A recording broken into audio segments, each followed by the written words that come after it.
新聞頭家先趕緊來關心，這風颱巴威是已經檢測做中度風颱，不過氣象署嘛有發布海上甲陸上的警報。今仔日包含上北、基隆、桃園、新竹、苗栗，還佫有宜蘭、花蓮甲馬祖地區，規工攏是停班停課。另外，台中甲南投是陰暗6點了後會停班停課，其他交通運輸的部分嘛有調整。做回來看阮的經理報道。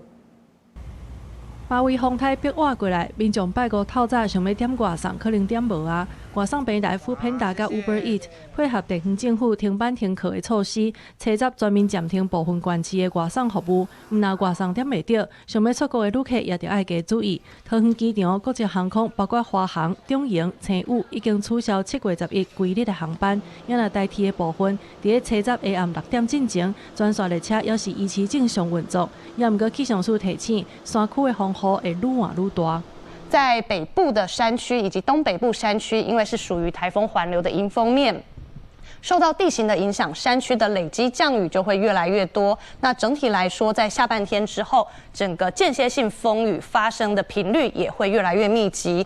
賽車的人也得特別注意停車。台北市的車閘早起10點開始，疏散門會當出來，袂當入去。下晡2點開始，就要拖車。違規的人上懸罰4800塊。為了方便民眾刷車，台北市目前也開放全市8公尺以上的道路、紅線、黃線臨時停車、路邊停車格暫停收費。這項措施是為了防範風颱帶來的災情。桃園以北、宜蘭地區要特別留意颱風近中心附近的強風。而此外，因為整個颱風它外圍的它除了近中心附近，它本身的其他地方環流風力也是相當的強，所以在這段時間，包括整個西半部地區、南部地區都要留意，風力也會明顯的增強。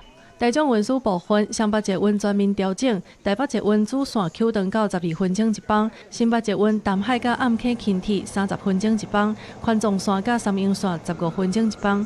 台北市公車業者會看風雨調整，若准風力達到10級以上，會暫停出車。另外，全台灣30多間百貨公司，包括新光三越、搜狗、誠品、美豐等等，攏已經宣布停業一天。民眾盡量減少出門，唔通看輕風颱的威力。記者綜合報道。